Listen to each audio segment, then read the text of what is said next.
నమస్తే, welcome to college TV. ప్రస్తుతం బీసీలకు సంబంధించినటువంటి 42% పంచాయతీ ఏదైతుందో అది సుప్రీంకోర్టుకు చేరినట్టుగా తెలుస్తూ ఉంది. హైకోర్టులో చాలా స్పష్టంగా జీవో నెంబర్ 9, జీవో నెంబర్ 41, 42 పైన స్టే విధించడంతో బీసీలలో అందరూ కూడా ఐక్య పోరాటం సిద్ధమవుతూ తెలుస్తోంది. చాలా రకాలుగా అందరినీ బీసీలందరూ ఐక్యం చేసే పనిలో చాలా మంది ఉద్యమకారులు కూడా ఉన్నారు. సో దీనిలో కొంచెం లీగల్గా అంటే కమిషన్స్ రిపోర్ట్స్ కానీ, లేకపోతే అసలు ఎందుకు హైకోర్టులో వీగిపోవడం స్టే రావడం కానీ, లేకపోతే సుప్రీంకోర్టులో ఏం జరగబోతుంది అనే కోణంలో మనతో పాటు మాట్లాడడానికి జస్టిస్ ఈశ్వరయ్య గారు మనతో పాటు వారిని అడిగి చాలా విషయాలు తెలుసుకుని ప్రయత్నిద్దాం. సార్ నమస్తే అండి. నమస్కారం సార్. నిన్న మీరు చాలా స్పష్టంగా అసలు బీసీలకు నేను ఓట్లే వేయలేదు ఇప్పటి వరకు, అగ్రవర్ణాలకు అసలు ఓట్లే వేయలేదు అని చెప్పేసి చాలా స్పష్టంగా చెప్పడం జరిగింది. సో ఇప్పటి వరకు మీరు అగ్రవర్ణాలకు ఎవరికి ఓట్ వేయలేదు సార్? ఓట్ వేయలేదు. చిన్నప్పటి ఎందుకో అసలు ఎప్పుడు ఎవరు చూసినా రెడ్లే ఉంటుంది, ఎవరు చూసినా ఫార్వర్డ్ క్లాస్ లో ముఖ్యమంత్రులే ఉంటారు, మినిస్టర్లు వాళ్ళే ఉంటారు, మొత్తం అభివృద్ధి బహుళజనం మా వాళ్ళు. వీళ్ళు ఎందుకు ఇంత అధికారం చెలాయిస్తున్నారంటే ఓటు హక్కుతోనే కదా. కాబట్టి ఓటు అంబేద్కర్ చెప్పింది కదా, మన ఓటు మనం వేసుకోవాలంటే దాని అర్థం ఏంది? మన ఓటు మనం వేసుకోవాలంటే మనం ఈ యొక్క అగ్ర కులాల వారికి, అంటే ఈ యొక్క ఆధిపత్య కులాల వాళ్ళకి, ఈ రాజ్యం ఏలే కులాల వాళ్ళకి, దాంతోనే ఈ అన్యాయము, అసమానతలు, ఎక్స్ప్లాయిటేషన్, ఇంజస్టిస్ బీసీ వర్గాలకు జరుగుతుంది. కాబట్టి నాలో చిన్నప్పటి చైతన్యం. కాబట్టి మార్పు రావాలంటే ఓటు హక్కుతోనే మార్పు రావాలని ఒక చైతన్యం ఎందుకో వచ్చింది, ఎప్పుడో అంబేద్కర్ చదువుకున్నందువల్ల. అందుకని వేయలేదు. నేను కూడా అదే మొత్తం భారతదేశంలో ఇప్పుడు ఏదో ప్రచారం చేస్తున్నా, మనకు రాజ్యాధికారం రావాలంటే మనం ఓటు హక్కుతోనే రావాలి. సో ఇక ప్రధానంగా ఇప్పుడు హైకోర్టులో జీవో నెంబర్ 9, జీవో నెంబర్ 41, 42కి స్టే ఇవ్వడం జరిగింది హైకోర్టు. సో ప్రధానంగా ఈ స్టే ఇవ్వడం వెనకాల రాష్ట్ర ప్రభుత్వం యొక్క తప్పు అనుకోవచ్చా, లేకపోతే వేరే ఇంకేమైనా కారణాలు ఉన్నాయి? అసలు అడుగడుగున రాష్ట్ర ప్రభుత్వం యొక్క తప్పు సార్. ఇప్పుడు కులగణన చేయడానికి ఫస్ట్ బీసీ కమిషన్కి అధికారాలు ఇచ్చారు. అవును. అది మార్చి ప్లానింగ్ కమిషన్కి ఇచ్చినారు. అవును. అది అట్లే ఉంచి ఒక దానికి కులగణన రాకముందే ఒక డెడికేటెడ్ కమిషన్ వేసింది. అవును. డెడికేటెడ్ కమిషన్ వేసి దాన్ని స్టడీ చేయడానికి, పొలిటికల్ బ్యాక్వర్డ్ స్టడీ చేయడానికి ఒక 1 man కమిషన్ ఆయన వేసినారు. అది కాకుంటే ఇంకొక ఎక్స్పర్ట్ కమిటీని పెట్టినారు, ఒక రిటైర్డ్ జడ్జి, ఇంకో వీళ్ళందరిని పెట్టి. ఇప్పుడు ఇవన్నీ ఏవి కూడా పబ్లిక్ డొమైన్లో పెట్టలా. అసలు ఈ యొక్క క్వశ్చనీర్ కానీ ఇప్పుడు ఏదైనా కులగణన చేస్తే చట్టం చేసి చట్ట ప్రకారం చేస్తే దానికి విలువ ఉంటుంది. మేము కులగణన చేసేటప్పుడే మేము గవర్నమెంట్కి సూచన చేసినాం, అడ్వైజ్ ఇచ్చినాం. వాళ్ళు అడగపోయినా మాకు జాతి నష్టమవుతుంది కాబట్టి మీరు ఆర్టికల్ 342A3 కింద రాష్ట్రాలకి సోషల్లీ ఎడ్యుకేషనల్ బ్యాక్వర్డ్ క్లాసెస్ లిస్టుని ఒక చట్టం తయారు చేసి దాని ప్రకారం చట్టం తయారు చేసుకొని అది ఎంక్వైరీ చేసి ఆ లిస్టుని తీసుకొని దాన్ని విద్యా ఉద్యోగాలకు, లోకల్ బాడీ పొలిటికల్ రిజర్వేషన్స్కి, సంక్షేమ పథకాలకు, తర్వాత అన్నిటికి ఉపయోగించుకోవచ్చు. మీరు దానికి చట్టబద్ధత ఉంటుంది అని చెప్పినా కూడా స్టాటిస్టికల్ యాక్ట్ ఒకటి ఉన్నది. ఈ రెండుని సమన్వయపరిచి ఒక యాక్ట్ తయారు చేసుకోమంటే చేసుకోలేదు. వాళ్ళు అసలు కేర్ చేయలేదు. ఈశ్వరన్ నేను అసలు అపాయింట్మెంట్ అడిగితే కూడా మాకు ముఖ్యమంత్రి ఇవ్వాల, నేను గైడ్ చేద్దామంటే సరే వాళ్ళు 1 sided నిర్ణయాలు తీసుకున్నారు. తీసుకున్నాక కూడా అది ఎప్పుడు కులగణన డ్రాఫ్ట్ మోడల్ ఫార్మేట్ని పబ్లిష్ చేయలేదు. ఆ యొక్క పబ్లిష్ చేయకుండా తర్వాత కులగణన చేసినది రిపోర్ట్ పబ్లిష్ చేయలేదు. డెడికేటెడ్ కమిషన్ ఏమి రిపోర్ట్ బయట పెట్టలేదు. తర్వాత ఈ ఎక్స్పర్ట్ కమిటీ ఏమి పోస్ట్ మార్టం చేసిన అది బయట పెట్టలేదు. నేను డెడికేటెడ్ కమిషన్ గైడ్ చేయడానికి నాకు మహారాష్ట్ర గవర్నమెంట్, మిగతా మధ్యప్రదేశ్ గవర్నమెంట్ నాకు ఎక్స్పర్ట్ ఒపీనియన్ కావాలని నేను అడుగుకున్నా. ఫీజు పంపించి నాతో సలహా తీసుకున్నారు వేరే రాష్ట్రాలు. కానీ నేను ఇక్కడ national commission backward classes chairman గా, యూనియన్ క్యాబినెట్ మినిస్టర్ హోదాలో, యాక్టింగ్ చీఫ్ జస్టిస్ హోదాలో ఒక సోషల్ జస్టిస్ ఆర్కిటెక్ట్ గా, ఒక ఎక్స్పర్ట్ గా ఉన్నా కూడా మమ్మల్ని ఏ మాత్రం కూడా ఇతను సరి అయిన గైడ్ చేస్తాడు అట్లా చేసేది మాకు ఇష్టం లేదు. కాబట్టి మా యొక్క సలహా సంప్రదింపులు ఎవరు తీసుకోలేదని ఇదొక వాళ్ళు ఇప్పుడు అనుభవిస్తున్నారు. వాళ్ళు ఇప్పుడు దాని యొక్క ఫేస్ చేస్తున్నారు పర్యవసాన. కాబట్టి వాళ్ళకు అడుగడుగున చట్టం చేయకుండా కులగణన చేయడం తప్పు. దాని తర్వాత డ్రాఫ్ట్ వాళ్ళకి ఎట్లా చేయాలనో 42% ఇంప్లిమెంట్ చేయాలనేది కామారెడ్డి డిక్లరేషన్ తర్వాత ఎట్లా ఇంప్లిమెంట్ చేసుకోవాలని తర్జన భర్జన పడుతున్న సందర్భంగా ఆపోజిట్ పార్టీలో మీరు మాట ఇచ్చినారు, మీరు నాలుకే మాటనా ఏమి మీరు ఎట్లా ఇంప్లిమెంట్ చేస్తారో మాకు సొల్యూషన్ తెలియదు, మీరు ఎట్లా చేస్తారో చేయాలని వాళ్ళు ఒత్తిడి తెస్తున్నప్పుడు, బీసీ సంఘాలు ఒత్తిడి తెస్తున్నప్పుడు నేను బహుశా వీళ్ళకు సరైన అవగాహన లేదు కాబట్టి నేను తమిళనాడు యాక్ట్ తెప్పించుకొని తమిళనాడు స్ట్రగుల్ కంప్లీట్ గా సిస్టమ్ తెప్పించుకొని నేను ఒక డ్రాఫ్ట్ యాక్ట్ ని తయారు చేసి ఒక power point presentation minister of engineer లో చేశాను. నేను ఎప్పుడు మార్చి 94 లో ఎప్పుడు చేశాను. చేసినాక కూడా అప్పుడు నేను అన్ని పార్టీలను పిలిచినాను, కాంగ్రెస్ ని పిలిచినాను, బీజేపీని పిలిచినాను, బీఆర్ఎస్ లీడర్స్ అందరు లీడర్స్ వచ్చినారు, అన్ని సంఘాలను కూడా పిలిచినాను. పిలిచి నేను ఒక power point presentation draft act ని తయారు చేసి పెడితే అక్కడ వచ్చిన పెద్ద మనుషులకి ఏదో ఒకటి దానికి తీయాలా, ఇట్లెట్లయితుంది అట్లెట్లయితుంది అని 190 క్వశ్చన్లకు ఆన్సర్ ఇచ్చినా కూడా ఎవరికి చిత్తశుద్ధి ఉన్నట్టు ఆ నాయకులు కనిపించలేదు. కానీ మా professor Tirumali, professor Murali Manohar, professor Simhadri professor వచ్చిన వాళ్ళు మాత్రం ఇదొక్కటే మనకు మార్గము ఇదివరకు కనిపించలేదు, మా జడ్జి గారు ఒక మార్గాన్ని చూపించినారు, ఇదొక్కటే సరైనము, ఇదే పద్ధతిలో వెళ్ళాలా అని వాళ్ళు నిర్ణయించుకున్నప్పుడు మళ్ళీ ఇంకొక 2-3 మీటింగ్స్ కళింగ భవన్ లో కూడా పెట్టి 2-3 మీటింగ్స్ పెట్టిన తర్వాత ఈ నోట ఆ నోట గవర్నమెంట్ కి చేరి నేను పంపించిన కూడా మినిస్టర్లకు వాట్సాప్ ద్వారా పంపిస్తే అప్పుడు ముఖ్యమంత్రి గారు ఏంది ఇది సాధ్యం ఎట్లా అవుతుందని నన్ను పిలిపించుకున్నాడు, శ్రీధర్ బాబు ద్వారా పిలిపించుకొని ఎక్స్ప్లెయిన్ చేస్తే ఇది ఒక్కటే సరైనమన్నా అని చెప్తే వాళ్ళు భలే ఉద్యోగాలలో తర్వాత లోకల్ బాడీస్ లో 2 బిల్స్ బిల్స్ లో ఆనెస్ట్ గా తయారు చేసినారు. కానీ అందులో కూడా కొన్ని ఏం తప్పులు చేసినారంటే వర్గీకరణ అందులో లేదు. ఎంబీసీలకు వర్గీకరణ లేదు, బీసీలకు ఏదైతే విద్యా ఉద్యోగాల వర్గీకరణ ఉందో విద్యా ఉద్యోగాలు ఉన్న ఒక వర్గీకరణ కూడా తీసేసిండ్రు, లోకల్ బాడీస్ లో వర్గీకరణ అసలే పెట్టలేదు. ఇది ఒక పెద్ద తప్పు. తర్వాత ఆర్టికల్ 31C కింద చేసినారు, గవర్నమెంట్ ఆఫ్ ఇండియాకి ప్రెసిడెంట్ కి పంపించినారు. కానీ ఏ చిత్తశుద్ధితోని ప్రైమ్ మినిస్టర్ దగ్గరికి వెళ్ళి బీజేపీ ప్రెసిడెంట్ దగ్గరికి వెళ్ళి లేకపోతే రాహుల్ గాంధీ ఆయన 100 ఎంపీలను పెట్టుకొని కానీ లేకపోతే 230 ఇండియా గఠబంధన్ ఎంపీలు కానీ పార్లమెంట్ లో ఏ రోజు కూడా లేవనెత్తలేదు, ఏ రోజు కూడా ప్రధానమంత్రిని కలవడానికి అఖిలపక్ష మీటింగ్ ను తయారు చేయడానికి ఒక ఎజిటేషన్ ని తెలంగాణలో బిల్డప్ చేయడానికి కానీ భారతదేశంలో అంతా బిల్డప్ చేయడానికి కానీ ఏ ఇండియా గఠబంధన్ కూడా చేయలేదు అని దాన్ని బట్టి మాకేమంటుందంటే రాహుల్ గాంధీ చెప్పేది ఒకటి, ఇక్కడ దానికి చెప్పిన దానికి క్వైట్ ఆపోజిట్ బద్ద వ్యతిరేకంగా తెలంగాణలో జరిగినా కూడా ఆయనకు కంట్రోల్ చేసేది సరిదిద్దేది లేదు. ఒట్టిగా అబద్ధాలు ప్రజలను మోసం చేసి దగా చేసి మసిమూసి మారడుగాయడానికి ఈ ఒక మా తెలంగాణ రోల్ మోడల్ సర్వే అని ఆయన అక్కడ మా ఏఐసిసిని పెట్టుకోవడము, ఇక్కడ పబ్లిష్ చేయకుండా ఇక్కడ ప్రజల ముందు పెట్టకుండా ఏఐసిలో ఈ ప్రజెంటేషన్ చేసి అక్కడ బీహార్ పోయి బీహార్ లో కూడా మాది రోల్ మోడల్, మీది బీహార్ కులగరణ సరిగా లేదని బీహార్ లో సరిగా జరిగింది కులగరణ, యాక్ట్ పబ్లిష్ చేసినారు, ప్రజల ముందు పెట్టినారు, చట్ట ప్రకారం చేసిన కులగరణ తప్పని ఈ తప్పుల తడకతోని కులగరణ మాకు ఇదంటే ఇవాళ బండారం బయటపడ్డదిగా, నిజం నిలకడ మీద ఎదురుతుంది కదా. సో అబద్ధం ఎప్పుడైనా అబద్ధమ్మతో గెలవలేవు కదా నువ్వు, అది సత్యమేమో జయిత అయితే కదా.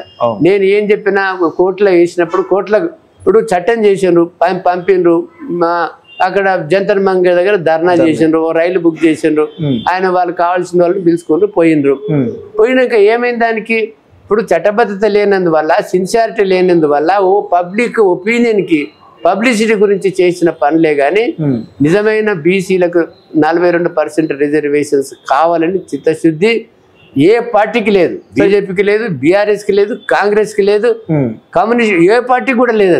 ఎందుకంటే అది అగ్రకులాల చేతిలో ఉన్నటువంటి పార్టీలు కాబట్టి వాళ్లకు స్వచ్ఛత లేదు, కమిట్మెంట్ లేదు, వాళ్ళకు ఇష్టం లేదు. సో ఇప్పుడు 42% సంబంధించినటువంటి హైకోర్టులో స్టే వచ్చిన తర్వాత ఇప్పుడు మళ్ళీ కొత్తగా సుప్రీంకోర్టు కూడా వెళ్ళినట్టుగా తెలుస్తుంది రాష్ట్ర ప్రభుత్వం. సో సుప్రీంకోర్టు ఆల్రెడీ జడ్జిమెంట్ ఉంది, 50% క్యాప్ అనేటువంటి ఒక జడ్జిమెంట్ ఉంది కదా. సో ఇప్పుడు పిటిషన్ స్వీకరిస్తారా లేకపోతే ముందే కొట్టేస్తారా, ఏమనిపిస్తుంది సార్? నేను హైకోర్టులో వీళ్ళు చట్టం చేసి ఒక బిల్లు ఏది చట్టం కాకముందే 9th షెడ్యూల్ పెట్టకముందే వీళ్ళు సెక్షన్ 285A ఒకటి అమెండ్ చేసి ఒక జీవో తీస్తే నేనేం చెప్పిన చట్టం అయ్యేంత వరకు 50% అధిగమించేంత వరకు సుప్రీంకోర్టు జడ్జిమెంట్లను ఇంద్రసాని, కృష్ణమూర్తి, వికాసరావు గౌలి అధిగమించేంత వరకు ఏం చేసినా నిలవదు. ఒక్క అడ్వకేట్ జనరల్ కాదు, 100 మంది అడ్వకేట్ జనరల్ అపీర్ అయినా, అభిషేక్ సింఘ్వి, అభిషేక్ మను సింఘ్వి, లేకపోతే మన కపిల్ సిబ్బలు, హరీష్ సాల్వే, ఎంతమందిని తీసుకొచ్చి పెట్టినా కూడా ఈ హైకోర్టులో ఈ జీవో నిలవదు అని ఆ రోజు పెండింగ్ ఉన్నప్పుడే చెప్పాను. నేను చెప్పాను. తర్వాత అది చెప్పినట్లే అది అయింది, స్టే ఇచ్చింది. స్టే ఇస్తే ఇప్పుడు దీనికి చట్టబద్ధత లేదు. రాజ్యాంగ సూత్రాలకు, కాన్స్టిట్యూషనల్ జడ్జిమెంట్స్ కు వ్యతిరేకంగా ఉన్నప్పుడు, అందులో హైకోర్టులో పెండింగ్ ఉన్నప్పుడు, ఈ జవాబు వేసుకోమని 4 వారాలు టైం ఇచ్చినప్పుడు ఏ సుప్రీంకోర్టు ఇటువంటి కేసులల్లో ఎట్టి పరిస్థితులలో ఇంటర్ఫియర్ కారు. వేయచ్చు, వేయడానికి ఎవరైనా వేయచ్చు, వేస్తుంది. కానీ నేను అనుకుంటున్నా నోటీస్ కూడా ఇవ్వరు, అడ్మిషన్లే కొట్టేస్తారని నేను అనుకుంటున్నా. నోటీస్ ఇచ్చినా ఒరిగేది ఏం లేదు. నేనేం చెప్పినంటే, మీరు పొజిషన్ ఆపోజిషన్ మీ బీసీ సంఘాలు అందరూ మూట కట్టుకొని పోయి అక్కడ ఇంప్లీట్ పిటిషన్ వేసినా కూడా మీకు రిజల్ట్ రాదు. ఇప్పుడు కాంగ్రెస్ వాళ్ళు ఇంప్లీట్ పిటిషన్ వేస్తారట, గవర్నమెంట్ ఏమో అఫీషియల్ గా SLP వేస్తుంది, గవర్నమెంట్ చేస్తారు. ఇప్పుడు ఎందుకు చేస్తారా రెడ్లకు అప్పీల్ చేస్తే రెడ్లు ఎందుకుంటారు? ఇప్పుడు రెడ్లకు కాడు కట్టిన రెడ్లు దీన్ని అడ్డుకుంటున్నారు. ఎవరు? ఆయన జస్టిస్ జీవన్ రెడ్డి గారి యొక్క పుత్రుడు వివేక్ కాదు, మన అతను ఇంకోటి ఇదివరకు ఫార్మర్ అడ్వకేట్ జనరల్ కొడుకు వివేక్, రామకృష్ణారెడ్డి గారి కొడుకు, హార్వర్డ్ యూనివర్సిటీ, మయూర్ రెడ్డి, వివేక్ రెడ్డి, ఇద్దరు కలిసి వాళ్ళు మొత్తం రెడ్డి జాగృతి తరఫుకెళ్ళి ఇంత పెద్ద వకీలను పెట్టి కొట్లాడినా నిలుస్తుంది దమ్ముంటే. ఇప్పుడు 9th షెడ్యూల్ లో పెడితే అసంటి వాళ్ళు 100 మంది వచ్చినా మేము నిలుపుకుంటాం. కాబట్టి మన కేసులనే బలం లేకపోతే రెడ్లు కొట్లాడుతున్నారని వాళ్ళని తప్పులు బట్టి, హైకోర్టుని తప్పుడు బట్టి, గవర్నర్ వ్యవస్థను తప్పుడు బట్టి, ఈ రకంగా ఆపోజిషన్ వాళ్ళని తప్పుడు బట్టి, అంటే చిత్తశుద్ధి లేదు. కాబట్టి ఒకరి మీద ఒకరు అబండాలు వేసుకొని పొద్దు గడపడానికి ప్రయత్నం చేస్తారు. సార్, ఇప్పుడు 9th షెడ్యూల్ ద్వారానే ఇది చట్టబద్ధం అవుతుంది, అప్పుడే రిజర్వేషన్లు పక్కగా అమలు అవుతాయని మీరు భావిస్తున్నారా? అదొకటే మార్గమా, ఇంకా వేరే మార్గాలు ఏమన్నాయా? అదొక్కటే మార్గం. రాష్ట్ర ప్రభుత్వం చేతిలో కేంద్ర ప్రభుత్వం సహకారాలతోని ఇది కేంద్ర ప్రభుత్వం యూనియన్ క్యాబినెట్ అప్రూవ్ చేసి ఉభయ సభల్లో క్లియర్ చేస్తే ప్రెసిడెంట్ ఆఫ్ ఇండియా ఏదైతే 31C కింద చట్టం చేసిండ్రో ప్రెసిడెంట్ ఆఫ్ ఇండియా సంతకం పెడితే అప్పుడు నోటిఫికేషన్ ఆర్టికల్ 31B కింద 9th షెడ్యూల్ లో ఒక్కసారి ఇంక్లూడ్ అవుతే ఇది రాజ్యాంగ భద్రత వస్తుంది. కాబట్టి రిజర్వేషన్స్ ఇంప్లిమెంట్ అవుతాయి. లేదంటే ఇంకా వేరే మార్గాలు EWS రిజర్వేషన్స్ 15(6), 16(6) ఎట్లయితే రాజ్యాంగ సవరణ జరిగిందో అట్లనే ఈ ఉన్న రాజ్యాంగ ఏదైతే విద్యా ఉద్యోగాలలో కూడా మనము అందులో 15(4), 5), 16(6) ఇంప్లిమెంట్ చేసి ఎస్సీలతో సమానంగా బీసీలకు కూడా జనాభా ప్రాతిపాదిక మీద విద్యా ఉద్యోగ లోకల్ బాడీల రిజర్వేషన్స్ ఇస్తున్నామని రాజ్యాంగ సవరణ జరగవచ్చు. లేదంటే ఆర్టికల్ 242 లోకల్ బాడీస్ లో 92 లో ఏదైతే వచ్చిందో రిజర్వేషన్స్ 242 కూడా సవరణ పార్లమెంట్ లో సవరణ చేసి SC, STలకు వాళ్లకు జనాభా ప్రాతిపాదిక మీద లోకల్ బాడీస్ ఎన్ని ఇస్తున్నాయో ఈ బీసీలకు కూడా జనాభా ప్రాతిపాదిక మీద లోకల్ బాడీస్ లో రిజర్వేషన్స్ ఇవ్వచ్చు అని రాజ్యాంగం అమెండ్ చేస్తే మొత్తం ఆల్ ఇండియాలో అప్లై, ఒక తెలంగాణ కాదు మొత్తం ఆల్ ఇండియాలో అప్లై అవుతుంది. అటువంటి ఉద్యమం ఆల్ ఇండియాలో పెద్ద ఎత్తున చేస్తే అట్లా జరుగుతుందని నాయకులు. సార్, ఇప్పుడు 9th షెడ్యూల్ లో చేర్చాలి అంటే ఖచ్చితంగా ఎంపెరికల్ డేటా అనాలిసిస్ అనేది పక్కాగా జరగాలంటే ఒక వాదం వినిపిస్తా ఉంది. సో దాని గురించి మీరేమంటారు? అసలు ఎంపెరికల్ డేటానే సరిగ్గా అనలైజ్ చేయలేదు ఈ ప్రభుత్వం. చేయకపోయినా వాళ్ళకి ఇప్పుడు ఎంపెరికల్ డేటా లేదని హైకోర్టు తప్పుపట్టలేదు. ఏది ఎంపెరికల్ కాంటెంపరేనియస్ ఎంపెరికల్ డేటా లేదని తప్పుపట్టలేదు. అడిగింది అంతేగాని అది రీజన్స్ రాయలే. పొలిటికల్ బ్యాక్వర్డ్నెస్ మీరు నిర్ణయించలేదని తప్పుపట్టలేదు. ఈ 2 సూత్రాలు మీరు సాటిస్ఫై చేసినా కూడా 50% దాడుతుంది. కాబట్టి ఇది ధర్మ సూత్రాలకు సుప్రీంకోర్టు జడ్జిమెంట్స్ కు వ్యతిరేకంగా ఉంది. కాబట్టి ఈ ప్రకారము ఈ ఎలక్షన్స్ 42% మీరు జరపడానికి మేము పర్మిషన్ ఇవ్వలేము అని స్టే చేసి. అంటే ఒకవేళ పొలిటికల్ బ్యాక్వర్డ్నెస్ ఉంటే హైకోర్టు కన్విన్స్ అయ్యేదా సార్? ఇప్పుడు 9th షెడ్యూల్లో వచ్చేంత వరకు పొలిటికల్ బ్యాక్వర్డ్నెస్ ఉన్నా ట్రిపుల్ టెస్ట్ పాస్ అయినా ఏం చేసినా కూడా 9th షెడ్యూల్లో పెట్టే కాన్స్టిట్యూషనల్ భద్రత లేనంత వరకు వీళ్ళు చేయలేరు. కానీ ఈ రోజు గవర్నర్ బిల్లు పాస్ సంతకం పెట్టినా కూడా హైకోర్టు మన 50% దాటడానికి మాత్రం పర్మిషన్ ఇవ్వదు. 9th షెడ్యూల్ ఒకటే సరైన లేకపోతే కాన్స్టిట్యూషనల్ అమెండ్మెంట్ ఒకటే సరైన. కానీ 9th షెడ్యూల్ పెట్టాలంటే ఇప్పుడు తమిళనాడు రిజర్వేషన్ యాక్ట్ 1993 ప్రకారం 94 ప్రకారం ఖచ్చితంగా వాళ్ళు ఒక డేటా అనాలిసిస్ ప్రకారం చేర్చడం జరిగింది. సో అలాంటి అనాలిసిస్ లేదనే వాదన చాలా బలంగా వినిపిస్తాం. ఇక్కడ అనాలిసిస్ లేదు, డాటా లేదు, చట్టబద్ధత లేదు.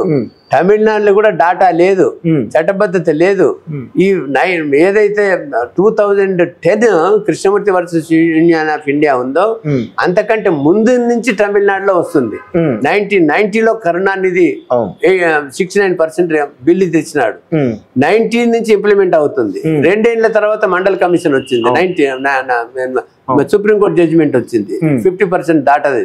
సో 50% దాటకుండా అది ఇంద్రసాని వర్సెస్ యూనియన్ కేసు ఎప్పుడైతే వచ్చిందో అప్పుడు వాళ్ళు అఖిల పక్షాన్ని పెట్టుకొని అన్ని పార్టీలు కలిసి అసెంబ్లీలో యునానిమస్ రిజల్యూషన్స్ పాస్ చేసుకొని చట్టం తయారు చేసుకొని 9th షెడ్యూల్లో పెట్టినారు. కానీ అప్పుడు కూడా ఈ యొక్క ఇంత స్ట్రిక్ట్ ప్రిన్సిపల్స్ లేవు అప్పుడు. ఇప్పుడు strict principles, empirical contemporaries empirical data ఉంది, పొలిటికల్ బ్యాక్వర్డ్నెస్ ఉంది, 50% క్యాప్, 3 కలిసి సాటిస్ఫై అవుతానే 50% దాటడానికి వీలుంటుంది. కాబట్టి అందులో 50% ఆటోమేటిక్ 50% నుంచి 67% చేసినారు. తమిళనాడులో 69% ఉంది. సో ఇది ఆటోమేటిక్ గా తేటతెల్లంగా తెలుస్తుంది 67% కాబట్టి ఆ గ్రౌండ్ మీదనే మెయిన్ ప్రధానంగా ఈ రోజు చేయడం జరిగింది. సో ఇక్కడ ప్రధానంగా ఇప్పుడు 9th షెడ్యూల్లో పెట్టినప్పటికీ కూడా మౌలిక హక్కులకు ఇబ్బంది కలిగితే ఖచ్చితంగా కోర్టులు జోక్యం చేసుకోవచ్చు ఒక 2007 తీర్పు అనుకుంటా. 2007 తీర్పులో ఉంది. దాని ప్రకారం మీరు 9th షెడ్యూల్ ఎందుకు ప్రపోజ్ చేస్తున్నారు? 9th షెడ్యూల్ తప్ప వేరే సరైన లేదు ఇక్కడ. 9th షెడ్యూల్లో కలిపినా కూడా మేము సమీక్షించవచ్చని 2007లో అది కేశవానంద భారత్ కేసు మిగతా దాని ప్రకారం వాళ్ళు అన్నారు. ఎప్పుడు రాజ్యాంగ మౌలిక సూత్రాలకు వ్యతిరేకంగా ఉంటే, ఫండమెంటల్ రైట్స్ కి వ్యతిరేకంగా ఉంటే, ఇటువంటి ప్రత్యేక ఏదైతే బేసిక్ స్ట్రక్చర్ కి వ్యతిరేకంగా ఉంటే మేము ఇంటర్ఫియర్ కావచ్చు అన్నారు. దాని తర్వాత మనకు ఈడబ్ల్యూఎస్ రిజర్వేషన్స్ వాళ్ళు ఎప్పుడు పెట్టినారు? 2016-17లో పెట్టినారు. అయితే ఏం ఎంక్వైరీ చేయకుండా అప్పనంగా 10% ఎకనామికల్ వీకర్ సెక్షన్స్ కి ఇస్తే మేము క్వశ్చన్ చేసినాము సుప్రీంకోర్టులో. Janhit Abhiyan plus all India backward class federation నా కేసులనే మెయిన్ ప్రధానమైన ఆర్గ్యుమెంట్ లో లీడ్ అయింది ప్రొఫెసర్ మోహన్ గోపాల్, నేను. అందులో జడ్జిమెంట్ ఏముంది? 2 జడ్జిలు మా ఫేవర్ లో ఉన్నారు, చీఫ్ జస్టిస్ అండ్ బండారే. 3 జడ్జిలు మాకు వ్యతిరేకంగా ఇచ్చినారు. అంటే దాన్ని బట్టి అర్థం చేసుకోవచ్చు, యునానిమస్ లేదు అది. అయినా కూడా అందులో ఏమన్నారంటే మేము ఆర్గ్యూ చేసినాం, ఇది బేసిక్ స్ట్రక్చర్ కి వ్యతిరేకము, ఫండమెంటల్ రైట్స్ కి వ్యతిరేకము, ఇది అన్కాన్స్టిట్యూషనల్, ఇది ఇంద్రసానికి వ్యతిరేకము, కృష్ణమూర్తికి వ్యతిరేకం. అంటే ఆ జడ్జిలు ఏం రాసినారంటే 5 సామాజిక న్యాయము బేసిక్ స్ట్రక్చర్ కి వ్యతిరేకం కాదు, సామాజిక న్యాయము సోషల్ జస్టిస్ ఇది the foundation of the Indian constitution, Indian society అని అన్నారు. కాబట్టి 15/6 ఇది రాజ్యాంగ మౌలిక సూత్రాలకు వ్యతిరేకం కాదు అని అట్లాంటిస్తే అంతకంటే బెటర్ కేసు కదా మనకి ఇది. ఇప్పుడు వాళ్ళకు అసలు ఏం ఎంక్వైరీ లేకుండా 10% ఇస్తే ఇలా ఎంక్వైరీ ఉంది, డెడికేటెడ్ కమిషన్ ఉంది, ఎంపెరికల్ డేటా ఉంది, తమిళనాడులో మీరు ఇంటర్ఫియర్ కాలేదు ఇన్నేళ్ల సంది. కాబట్టి ఇక్కడ ఆ రకంగా ఇంటర్ఫియర్ కావడానికి అసలు ఆస్కారమే లేదు. ఇది ఫండమెంటల్ రైట్స్ కి వ్యతిరేకం కాదు, బేసిక్ స్ట్రక్చర్ వ్యతిరేకం కాదు అని ఇందులో క్లియర్ గా జనహిత అభియాన్ కేసులో చెప్పినారు. కాబట్టి అసలు మీరు కల్పన చిత్తశుద్ధే లేదు, ఏం లేదు. ఎవడో అది వాడు ఆ విషయం ఎందుకు వస్తుందండి అంటే ఆ వ్యతిరేకం ఉన్నోళ్ళు వాళ్ళకి ఏదో ఒకటి మాట్లాడాలని అవగాహన లేనోళ్ళు, రాజ్యాంగం మీద చదవనోడు ఎవడన్నా జనహిత అభియాన్కి చదివినోడు ఎవడు ఈ విషయం ఎత్తడదు. సో ప్రధానంగా తెలంగాణలో కాంగ్రెస్ పార్టీ అధికారం ఉంది, దేశంలోనేమో బీజేపీ అధికారం ఉంది, 2 విరుద్ధమైనటువంటి పార్టీలు. ఇప్పుడు తెలంగాణ రాష్ట్రంలో కనుక ఈ 42% సంబంధించినటువంటి మీరు 9th షెడ్యూల్ చేర్చాలని చెప్పేసి ఈ ప్రాసెస్ ఏదైతే ఉందో కేంద్ర ప్రభుత్వం తేల్చాలి. యాక్చువల్గా సో రాష్ట్ర ప్రభుత్వం ఎంత డ్రాఫ్టింగ్ చేసి ఎన్ని బిల్లు పంపినప్పుడు కూడా కేంద్ర ప్రభుత్వం తెలిసాలి. కానీ కేంద్ర ప్రభుత్వం ఇక్కడ కాంగ్రెస్ పార్టీ ఉంది కాబట్టి ఆబ్వియస్ గా వాళ్ళు చేయకపోవడం అవకాశాలు ఎక్కువ ఉంటాయి. ఈ సమయంలో అసలు ఎట్లా ఇది ఏ విధంగా దీన్ని తేల్చొచ్చు? అందుకనే ఇది ప్రజా ఉద్యమంతోనే పరిష్కారం కావాలా. ఇప్పుడు నేను బీజేపీ వాళ్ళు నాతో కన్సల్ట్ చేస్తారు, బీఆర్ఎస్ వాళ్ళు చేస్తారు, కాంగ్రెస్ వాళ్ళు పవర్ ఉంది కాబట్టి వాళ్ళు చేయరు. చేసిండ్రు, అంతవరకు ఒప్పుకున్నారు వాళ్ళు. బిల్స్ నేను డ్రాఫ్ట్ చేసేంత వరకు ఒప్పుకున్నారు. తర్వాత చిత్తశుద్ధి లేదు కాబట్టి నేను చెప్పిన ప్రకారం ముందుకెళ్ళలేదు. కరెక్ట్, ఇది ప్రజాభిప్రాయము బాగా ప్రబలం అయ్యేంత వరకు, అంటే పీపుల్స్ ఇంటెన్షన్ అంటే ప్రజ్వలింపజేసి ఇది ఒక ప్రజా ఉద్యమంగా మారినంత వరకు, ప్రజలు జాగృతి కానంత వరకు, ప్రజలు చైతన్యం కానంత వరకు, మనకు ఇది చేయకపోతే మనకు ఓట్లు రావని ఒక మెసేజ్ వాళ్ళకు వెళ్ళనంత వరకు బీజేపీ సహకరించది, బీజేపీ చేయదు. కాబట్టి మేము అంటున్నాము, మీరందరు కలిసి ప్రజా ఉద్యమాన్ని బిల్డప్ చేయండి. మేము నిన్ననే 42% బీసీ రిజర్వేషన్స్ సాధన సమితి అని పెట్టినాం.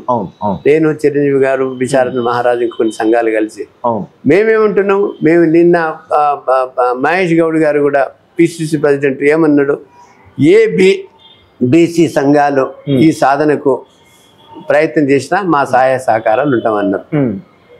బీఆర్ఎస్ వాళ్ళు కూడా ఇప్పుడు శ్రీనివాస్ గౌడ్ గారు, మధుసూదన్ సార్ గారు మాతోనే వస్తామని అంటున్నారు, పార్టీకి సంబంధం లేకుండా. కాంగ్రెస్ లో కూడా ఈ హనుమంతరావు అని వస్తాడు, కొంతమంది వస్తారని అనుకుంటున్నాం. బీజేపీలో కూడా మేము ఈటల రాజేందర్ గారిని పిలుస్తాము. మాకు 24 తారీఖు నాడు పెద్ద ధర్నా ఉంది. అన్ని పార్టీలను పిలుస్తాం, అన్ని పార్టీల యొక్క సహాయ సహకారాలు తీసుకుంటాము, అన్ని సంఘాల సహకారాలు తీసుకుంటాము. తీసుకొని ఒక పెద్ద ప్రజా ఉద్యమంగా చేయడానికి మీ యొక్క సహాయ సహకారం కావాలని మనం కోరుతున్నాము. ఎవరైతే కోరరో వారిని ప్రజలు గుర్తిస్తారు, వాళ్లకు ఓటు వచ్చేటప్పుడు వాళ్ళకు తగిన బుద్ధి చెప్తారు. కాబట్టి వాళ్ళ యొక్క నీతి నిజాయితీని, commitment for the social justice, సామాజిక న్యాయాన్ని ప్రూవ్ చేసుకోవడానికి నేను అనుకుంటే మేమందరం చేసేది బీసీల యొక్క భవిష్యత్తు గురించి, బీసీల యొక్క లాభం గురించి చేస్తున్నాం. మేము శపథం చేసినాం, నేను బ్యాక్వర్డ్ క్లాస్ క్యాండిడేట్స్ తప్ప నేను అగ్రకులాల వారికి ఓటు వేయనని ఓటు తిన్నాము. అంటే దాని లాభం ఎవరికి అవుతుంది? ప్రతి పార్టీలో ఉన్న బీసీకి అవుతుంది కదా. కాబట్టి ప్రతి పార్టీలో ఉన్న బీసీ మాకు సాయం చేయాలి కదా, మాకు వెన్నంటి ఉండాలి కదా, మాకు అన్ని రకాలుగా తోడ్పడాలి కదా. ఉంటే అన్ని పార్టీలో ఉన్నటువంటి బీసీలకు మేము బలం ఇస్తున్నాము, నారు పోస్తున్నాము, నీరు పోస్తున్నాము, వాళ్ళ అభివృద్ధి మేము కోరుతున్నాం. కాబట్టి ప్రతి పార్టీలో ఉన్న బీసీలు కూడా నీతి నిజాయితీ కమిట్మెంట్ ఉన్న వాళ్ళు వస్తారని మేము నమ్ముకుంటున్నాం. సో ఇక్కడ ప్రధానంగా బీసీలలో తెలంగాణ రాష్ట్రం వచ్చినట్టయితే దాదాపు 130 కులాలకు పైగా ఉన్నాయి.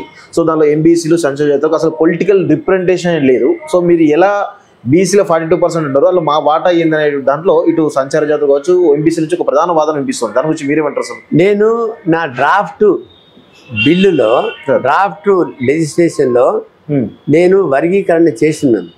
ఏ గ్రూప్ కు 11%, ఏబిసిలకు కూడా ఈ గ్రూప్ కు ఓన్లీ 4% సుప్రీంకోర్టులో పెండింగ్ ఉంది. కాబట్టి సో 67%ని ఎట్లా చేయాలో, నేను ఉద్యోగాలు ఎట్లా ఉందో అట్లా నేను వర్గీకరణ చేసి పంపించిన. ఇప్పుడు ఆల్రెడీ విద్యా ఉద్యోగాల్లో వర్గీకరణ ఉంది కదా, లోకల్ బాడీస్ లో లేదు కదా. ఇప్పుడు నేను లోకల్ బాడీస్ లో విద్యా ఉద్యోగాలు ఉండాలని పంపిస్తే ఉన్న వర్గీకరణ కూడా తీసేసింది విద్యా ఉద్యోగాలు ఆ బిల్లులో. లోకల్ బాడీస్ లా అసలే తీసేసిండ్రు, ఓన్లీ అందరికి గుండుగుత్త 42% అన్నారు. కాబట్టి మీరు అన్నట్లు ఎస్సీ వాళ్ళకి ఏదైతే డినోటిఫైడ్ ట్రైబ్స్ ఉన్నారో, ఎంబీసీస్ ఉన్నారో, ఎక్స్ట్రీమ్లీ బ్యాక్వర్డ్ క్లాసెస్ ఉన్నారో, వాళ్ళకి నేను chairman national commission backward class ఉన్నప్పుడు వాళ్ళ యొక్క స్థితి అధ్వానంగా ఉంది. డినోటిఫైడ్ ట్రైబ్స్ ఎస్సీ ఎస్టీలల్లో వాళ్ళకి కనీసం రిజర్వేషన్ దొరుకుతుంది, ఇక్కడ అస్సలే వాళ్ళకి రిజర్వేషన్ దొరకలేదు. అడ్వాన్స్డ్ బీసీ కమ్యూనిటీస్ కొట్టుకుపోతున్నారు. కాబట్టి వీళ్ళకు కూడా వర్గీకరణ, వీళ్ళకు కూడా ఎస్సీ ఎస్టీలతో సమానంగా ప్రపోర్షనల్ పాపులేషన్ ఇవ్వాలని నేను రికమెండ్ చేసిన. ఇక్కడ కూడా నా డ్రాఫ్ట్ బిల్లో పెట్టినా, కానీ వాళ్ళకి చిత్తశుద్ధి లేనందువల్ల 9th షెడ్యూల్లో కలపడానికి చిత్తశుద్ధితోని ప్రయత్నం చేయలేదు, ఈ వర్గీకరణ చేయలేదు. అంటే దీని అర్థమైంది, అగ్రకుల బీసీలకే ఎంట పెట్టుకొని ముందుకు వెళ్దామని కాంగ్రెస్ ప్రయత్నం చేస్తుంది. కానీ నిజమైన సామాజిక న్యాయము అన్ని వర్గాల వారికి సమతుల్యంగా ఎవరెంతనో వారికి ఇచ్చేటువంటి సదుద్దేశం లేదు కాబట్టి వర్గీకరణ వైపు వాళ్ళు చూడలేదు. అది ఇది తప్పుల తడకగా మరి ఎవరు ఎక్స్పర్ట్స్ ఎవరు వాళ్ళు. ఆయన రాహుల్ గాంధీ మా రేవంత్ రెడ్డి గొప్పోడు బ్రహ్మాండంగా చేస్తున్నాడని బీహార్లో వీళ్ళ పరుగు పోయింది మొత్తం. బీహార్లో నా all India backward class federation ఉంది. బీహార్లో మీ తెలంగాణ మోడల్ కాదు, మీ తెలంగాణ చెత్త మోడలు, మోసము, దగ, కుట్రపూరితమైనది ఇది. కాబట్టి తెలంగాణ గొప్పలు చెప్పుకుని మీరు నమ్మొద్దు అక్కడ. కాబట్టి కాంగ్రెస్ ని అక్కడ గెలిపియొద్దు. అక్కడ కాంగ్రెస్ అగ్ర కులాల వారికి అస్సలే ఓటేయద్దు. అక్కడ సిడబ్ల్యూఎస్ మీటింగ్ జరిగింది, అందులో ఒక్క బీసీ లేడు, మొత్తం అగ్ర కులాల వాళ్ళు బీహార్ లో జరిపినప్పుడు. కాబట్టి రాహుల్ గాంధీ చెప్పేది ఒకటి, ఆయన ప్రభుత్వాలు ఉన్నటువంటి తెలంగాణ కర్ణాటకలో జరిగేది ఒకటి. కాబట్టి ఆయనకు ఒక క్రెడిబిలిటీ ఉండే. మేము కలిసినాం రాహుల్ గాంధీని, మేము ఎట్లా మీకు సిద్ధాంతం ఈరోజు సోషల్ జస్టిస్ ఒక్కటే మీకు చిరస్థాయిగా ఉండే సిద్ధాంతం అని మేము చెప్తే తిరిగిండు చెప్పిండు. కానీ ఇక్కడ ఈ రాష్ట్ర ప్రభుత్వంలో ఉన్నటువంటి జరుగుతున్న విషయాలు మొత్తం నేషనల్ లెవెల్ వాళ్ళ పరుగు పోయింది. ఇది it effects whole of the nation in the for Congress. అంటే ఇదంతా కేంద్ర కాంగ్రెస్ పార్టీకి ఇబ్బందికరమైన విషయం, రాహుల్ గాంధీకి ఇబ్బందికరమైన అంశంగా సార్ ఇప్పుడు ఇక్కడ జరిగేటువంటి. ఖచ్చితంగా రాహుల్ గాంధీకి ఇబ్బందికరమైన విషయము. ఆయన నిజము నిలకడ మీద తేలుతుంది. ఆయనకు ఆయన దేశ వరకల్లా కావాల్సిన నష్టం జరుగుతుంది. వచ్చే ఇంకా వాళ్ళకి ఎన్నికలు మర్చిపోవాలి. ఇంకా నెక్స్ట్ అసెంబ్లీ ఎలక్షన్స్ లలో మాత్రం ఈ రకమైన పాలన చేస్తే మరి ఈ రకమైన దోసుకోవడము, ఈ రకమైన అభివృద్ధి చెందకపోవడం, ఈ రకమైన విద్యా ఉద్యోగాలు లేకపోవడము, బీసీలని విచక్షిత దృష్టితో చూడడము ఖచ్చితంగా వాళ్ళ ఓటు బ్యాంకుకు ఎంతో గండి పడిందని చెప్పగలరు. సో ఇప్పుడు స్థానిక సంస్థల ఎన్నికలు దాదాపు సర్పంచ్ల పదవి కాలం కావచ్చు, ఎంపీటీ జడ్పీల పదవి కాలం అయిపోయి దాదాపు 1 year దాటుతూ ఉంది. కేంద్రం నుంచి రావాల్సినటువంటి నిధులు రాకుండా గ్రామాలు డెవలప్ కాకుండా పోతున్నాయి. సో ఈ క్రమంలో ఈ యొక్క బీసీ రిజర్వేషన్ గందరగోళం జరుగుతూ ఉంది. సో స్థానిక సంస్థల ఎన్నికలు జరిగే అవకాశం ఉంటుందా, లేకపోతే ఇంకా ఇలానే పోస్ట్పోనే అవకాశం ఉంటుందా? నేను చెప్పాను, హైకోర్టు చెప్పింది, మేము ఎలక్షన్ స్టే ఇవ్వలేదు. ఎలక్షన్స్ జరుపుకోవాలంటే 50% లోబడి ఎలక్షన్స్ జరుపుకోండి, సెంట్రల్ ఫండ్స్ తెచ్చుకోండి, గ్రామాలు అభివృద్ధి చెందుకోండి. మీరు కావాలంటే మీరు మీ ఇష్టం. ఇప్పుడు ఎవరి పార్టీ వాళ్ళు 42%, వీళ్ళు 42% పార్టీ పరంగా ఇస్తే బీఆర్ఎస్ ఇవ్వాలా, బీజేపీ ఇవ్వాలి కదా, వాళ్ళు ఎందుకు ఇస్తారు? ఇప్పుడు అన్ని పార్టీలకు చిత్తశుద్ధి ఉంటే అన్ని పార్టీలు కూడా కూలబడుకొని ఏదైతే కాన్స్టిట్యూషన్ ఉందో 42% కనీసం అన్ని పార్టీలు కూడబలుకొనిస్తే 42% వస్తుంది. అసలు ఒక్కొక్క పార్టీని ఒక విమర్శిస్తోళ్ళు, దూషించుకుంటోళ్ళు సమన్వయం ఎక్కడ ఉంటది? కాబట్టి కాంగ్రెస్ దయాదాక్ష్యాల మీద, భిక్ష మీద బీసీలు 42% తీసుకోవడానికి సిద్ధంగా లేదు. చట్టబద్ధంగా ఇవ్వాలా, లేకపోతే అన్ని పార్టీలు కూలబడుకొని మనకు ఏ పార్టీ అయితే వాళ్ళకి ఎట్లా పంచుకుంటారంటే అసంభవం. అది 42% సమన్వయం పరచడం అన్ని పార్టీల మధ్యన అసంభవం. కాబట్టి వీళ్ళు 42% పార్టీ పరంగా ఇచ్చి వీళ్ళని మోసం చేసాం, దగా చేద్దాం, అది మళ్ళా పబ్బం గడుపుకుందాం అంటే మాత్రం ప్రజలు నమ్మరు. వాళ్ళు కావాలంటే నష్టం. ఎలక్షన్స్ ఇంకా పోస్ట్ పోనే అవకాశం ఉన్నట్టు. పోస్ట్ పోను అంటే 50% లోబడి చేసుకోవచ్చు, లేకపోతే 42%కి మాత్రం ఖచ్చితంగా కావు. దానికి స్టే కంటిన్యూ అవుతుంది. Okay sir, thank you very much sir. So ఇది మొత్తానికైతే చాలా డీటెయిల్డ్ గా జస్టిస్ ఈశ్వరయ్య గారు చాలా స్పష్టంగా చెప్పడం జరిగింది. 9th షెడ్యూల్ తో పాటు వర్గీకరణ ఉంటే బాగుంటుంది అనేది కొనలో కూడా చాలా తన యొక్క అభిప్రాయాలు చెప్తున్నారు. సో రాబోయే రోజుల్లో సుప్రీంకోర్టులో ఏం జరగబోతుంది, అదేవిధంగా ఎన్నికలు జరుగుతాయి లేదని దాని మీద చాలా స్పష్టత ఇవ్వడం జరిగింది. చూస్తుండండి college TV. Thank you very much.